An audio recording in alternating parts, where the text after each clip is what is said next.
Welcome to the Community Broadband Bits podcast from the Institute for Local Self-Reliance. I'm Lisa Gonzalez. It's Christmas Eve 2019, and if all goes according to plan, people in the Institute office are with friends and family taking a much-needed year-end break. This is the perfect time for us to rebroadcast one of our favorite episodes, an interview with Eric Lampland from Lookout Point Communications. Eric came into the office back on a cold January day in 2014 and talked with us about indirect cost savings associated with community broadband networks. Be sure to tune in next week when we have our annual prediction show. Now here's Eric Lampland, Christopher, and me back in 2014. Enjoy and have a great holiday season.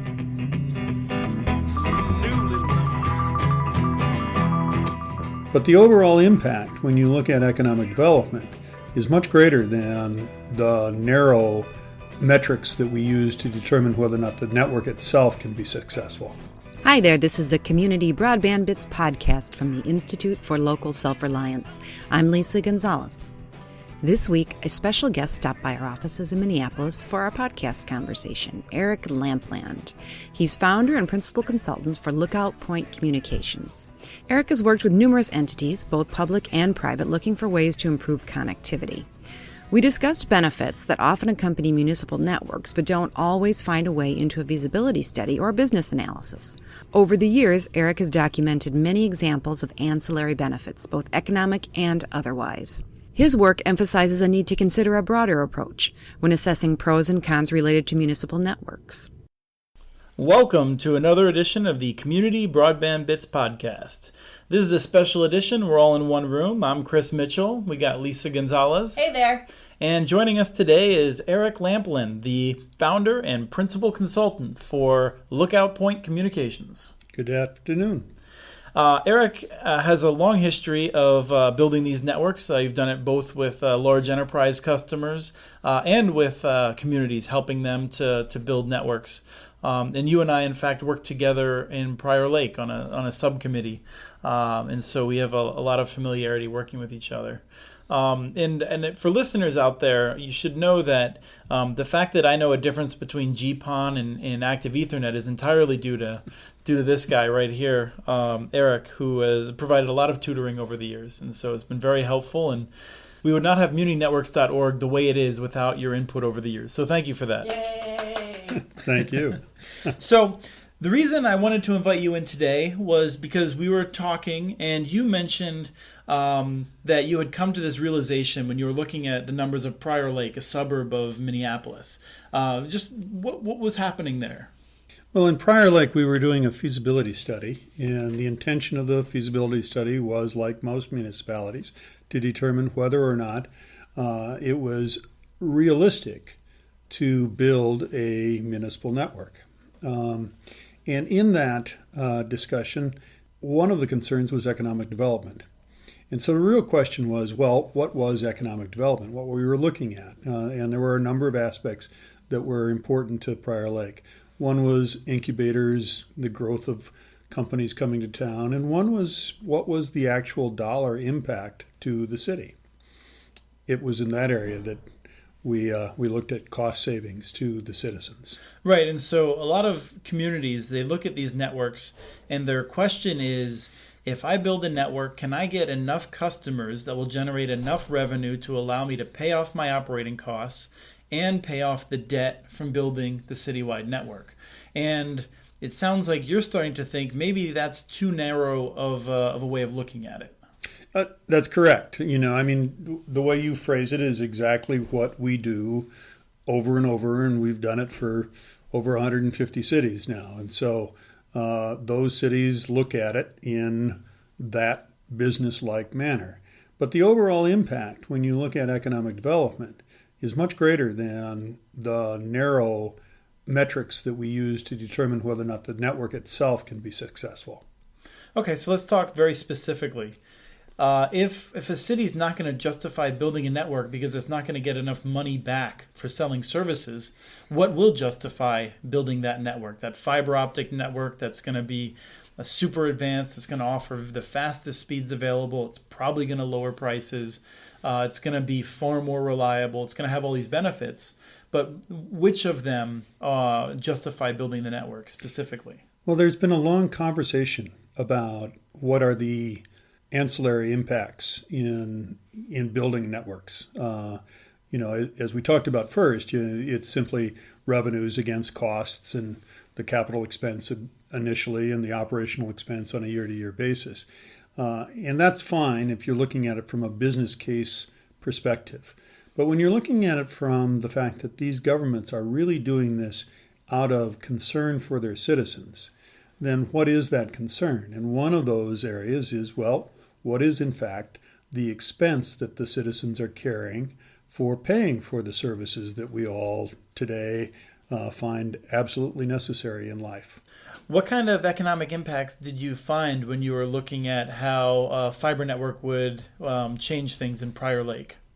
Well, beyond the normal economic development issues like some company coming to town, which is hard to forecast because at the time you're doing the study, you don't have that actual data. We looked specifically at what were the cost savings to the citizens. And so in this particular study, in Prior Lake study, we used a factor that came out of a 2003 GAO study that indicated... General Accountability Office, for those who are not government geeks like us. Very good. The General Accountability Office had done a study in 2003. 2003, it's important to recognize that that's prior to the building of most fiber-to-the-home networks in the nation. So you're looking at competition at a very poor level at that time. And yet we were seeing that in those towns with that kind of competition, there was about a 15% reduction in the cost of services to the citizens. So we took the simple of 15% and we applied it against that population and realized that in the first 5-year period of time, we would return to the citizens of Prior Lake a number about $4 million greater than the capital expense of building the network, totally beyond the matrix of questions that deal with the business case. So what you're saying is that regardless of whether citizens of Prior Lake, regardless of whether a household decides to stay with their pre-existing provider or whether they go with the city's provided network, they're going to be paying less for services than they had been. That's going to be money that's going to be sticking around in their pocket. Yeah. And over 5 years, you're saying already that amount of money that people are not spending is far in excess of what is spent to build the network. Right, and I should be a little bit careful about the math here. The money that we came forward with, the $4 million in excess of capital expense, okay, was actually the savings only experienced by the subscribers that applied to the city itself. And yet, your point's well taken, because in looking back at these various cities, the prices from the carriers go down 15% too, so that we could add those customers to it and we can get a much larger number. Right. It's something that we talked about in our discussion with Dean Curtis from Iowa at one point, and he likened it to the amount of money that they save every year is like an armored truck just dropping bundles of cash every year, on Main Street, and people being able to come and pick it up because that's money in people's pockets that is there. It's real money. Then they tend to spend that money in local restaurants and in entertainment and things like that. It's not that, I don't think people aren't necessarily going to notice. It's like those little stimulus that government sometimes does where it's $10 a paycheck, but it adds up. It very definitely adds up. If you take a look at most of the carrier financial reports, you'll find that what we call the average return or the revenue from a given user. ARPU. Yeah, ARPU. Good old ARPU. Average revenue per user. So, very good, yes. Find it in every feasibility study, yep. If you look at, Comcast or Charter or the large cable companies, you'll note that their ARPU is running about $150 a month. And naturally that varies with where in the country and a whole series of other factors. But across their entire base, if that's the average, that's a pretty good number to use.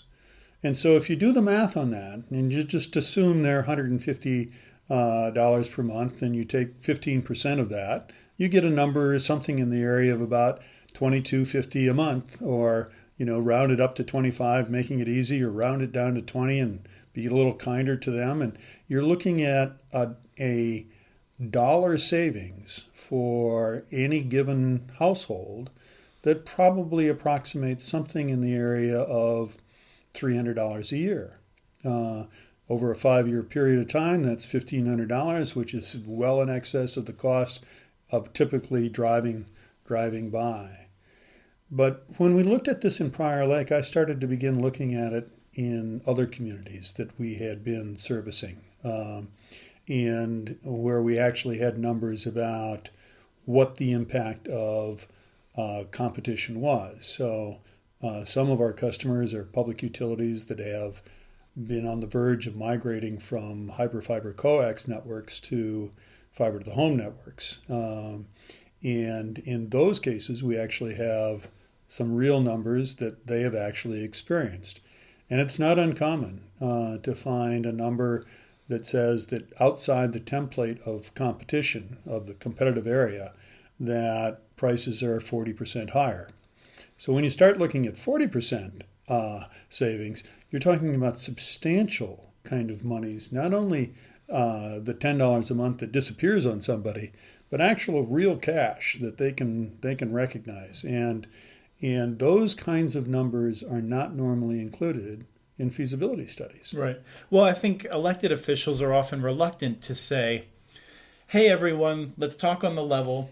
We're going to build a network, and this network is going to be close to breaking even. We're not sure if it's going to pay for itself in the first 5 years or not. But what we know for sure is that even if it costs you a few $100,000 in money from the general fund, or a few $1 million in money from the general fund, as in the case of Monticello, which has had to struggle against this really predatory competition, predatory pricing, which should be illegal under the Sherman Antitrust Act, but we don't live in anti-monopoly laws anymore since Reagan. But if you look at those kind of subsidies that some cities have put into networks, which is pretty rare in my experience, nonetheless, the community is still coming out ahead in many of those cases, because even if your taxes go up $1 or $2, your savings on your telecommunications bill are $10 or $20. That's correct. In fact, it's sort of an interesting thing to sit back and think about a politician going to his populace and saying, we are going to support a fiber to the home network here for our local citizens. And the benefit to you as a local citizen is a tax break of $30 a month. But that's really what happens. On the other hand, if Comcast is sitting in this room, they're going apoplectic, and they're saying, "Oh my God, this is crazy! You're going to ruin free enterprise. We're going to go out of business because this is unfair competition." There are old stories that seem to keep coming around all the time. Whenever you threaten a major carrier, it's either that we're going to lose money or that we're going to put them out of business. And quite frankly, they've been doing fine for a long period of time.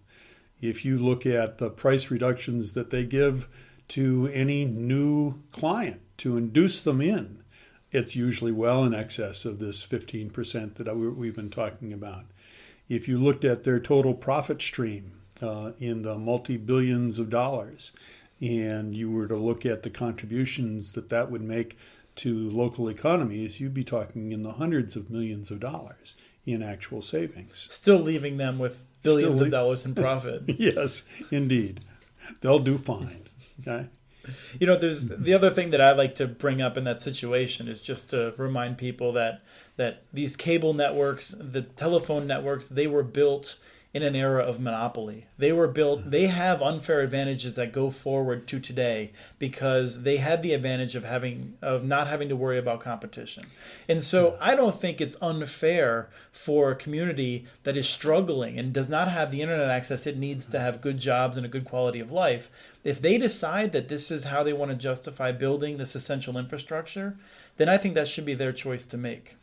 I tend to agree with that. And I think that when we look at the changing of business models in this space, it shouldn't be any different than how we've looked at the changing of business models that have been impacted by the internet and by the growth of technology over the last number of years. There aren't too many tiers out there that I know of for the fact that we've lost analog film, and Kodak had some problems, but who was the crier on that? So there are a number of businesses that have been affected by the technology change that has transpired over the last 20 years.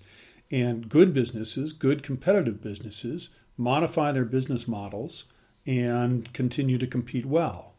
In the case of telephone and cable companies, we haven't seen much modification. I think they've modified my bill just about every year. Well, the average increase since 1995, the average yearly increase of the price of video services in the cable industry is 6.1% per year. Okay. And I know that you can't tell me what that is in internet because the freaking FCC has decided not to track it. Yeah.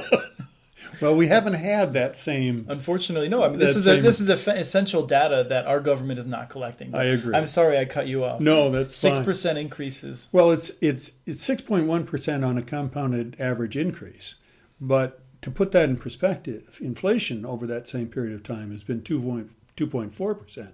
So the increase in pricing in cable is 2.5 times what we experience as the normal increase in price costs. And that is now going to primarily 6 companies. But since the 1996 Telephone Act, there has been significant consolidation in the cable markets themselves and in the telephone markets themselves. If you recall, back in the 90s, we had 22 different operating companies that were telephone companies. We're now down to 3 major ones. We had a similar situation in the cable market, and we're now down to Comcast being the large player, and until Time Warner Cable and Charter combine, and then maybe they'll be the large player. But yeah, there's no hope for any deconsolidation. Everything's getting more consolidated. That's correct. And when you look at the actual delivery of services, that measuring them in terms of dollars is certainly one metric that you can use. But when you measure them in terms of the actual delivery of services, these consolidations have had significant impacts. Eric, you were talking about all of these benefits to the community, and this is one of the things that we often struggle with, is how to measure them and portray them to communities. So if a community is considering building a network, other than just telling them these are the benefits, how do you measure them? That is an excellent question, and many people have struggled with an answer to that. We struggled with how to deal with the utility value that accrues from things that aren't normally traded in dollars. Like, what is the value of a teacher's commitment to his profession or her profession beyond the salary? And so there are all these various different soft, if you will, kinds of pieces. The one that we initiated today, where you say that the normal rate of decrease in your average monthly cost is 15 or 40%, is a measurable number. And it's something that you can find in the actual experience of communities. And it's a number that you can actually tally up and say, well, this is the value of it. The values that you get into that are more subjective, like what is the benefit to education of having all students connected to high-speed video servers at the school at no cost to the family, but actually is just part of the citizens' value within that network. Those are much harder to assess. What you're saying is actually, just to really put a pin in it, is that when you build a network with these justifications, you can connect every last home so that a family that doesn't pay for any services may still be able to connect to the school. Absolutely. We did a particular feasibility study for a town, and we costed out for them the difference between connecting only those people who had signed up as subscriptions and using the fact that we had deployment teams in the field at the beginning of the network to connect every house going by. And we found that the difference in cost was significantly low in comparison to what we anticipated.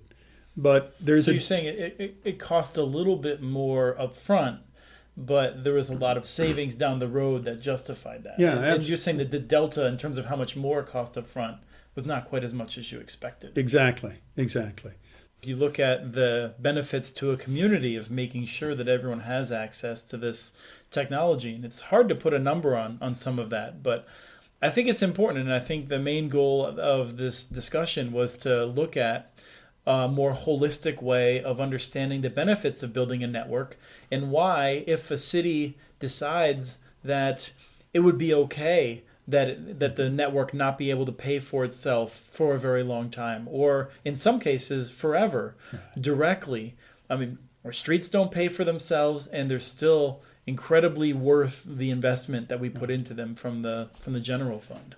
I'll share with you that in most of the communities that we have looked at, and in by far the vast majority of communities that have actually implemented fiber to the home, their services do pay for themselves. So it's not normally a question of, does the government need to subsidize these services? No, they normally pay for themselves over a period of time and so forth. But when you look beyond that and you look at the economic impact to the community, we've talked about the cost that has actually gone back into citizens' pockets that doesn't normally get captured. But we also don't talk about the fact that the internet has enabled people to build their own businesses. And if you have fiber to the home, you can do that. There are a lot of aspects to it, but benefits to the community. I recently just examined a new operating system backend that does network management for open access networks. Very, very, very capable product.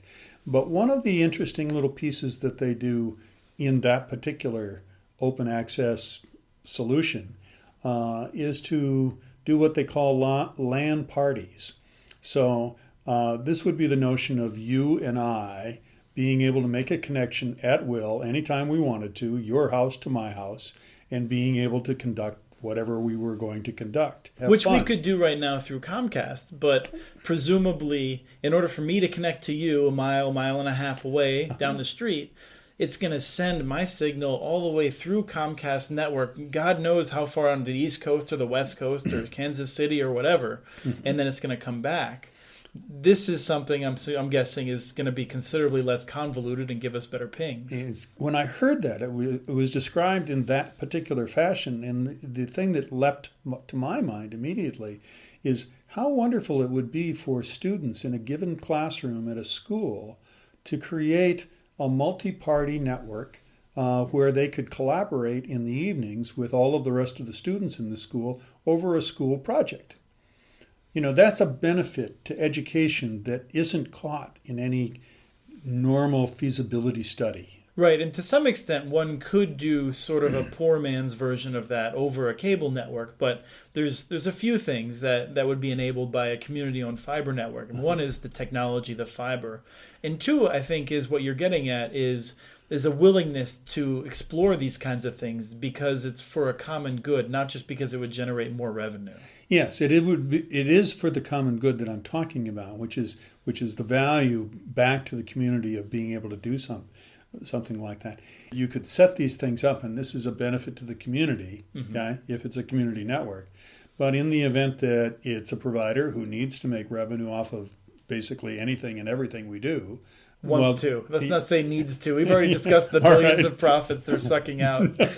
Wants to. Wants to. Fair enough. Well, this has been terrific. Thank you so much for coming in, Eric. I hope it's the first of many future discussions. Thank you, Chris. Thank you, Lisa. My pleasure. Be sure to visit lookoutpt.com for more on Eric's work and his company. We hope to talk to him again soon because during the course of the conversation we touched on numerous topics for another interview. We encourage you to email us with questions or ideas for the show. You can write to podcast@muninetworks.org. On Twitter, we are @CommunityNets. Follow us for current topics in telecommunications. This show was released on January 7th, 2014. Thank you to the group Haggard Beat for their song Laszlo, licensed using Creative Commons. Thanks again for listening, and we'll talk to you again soon.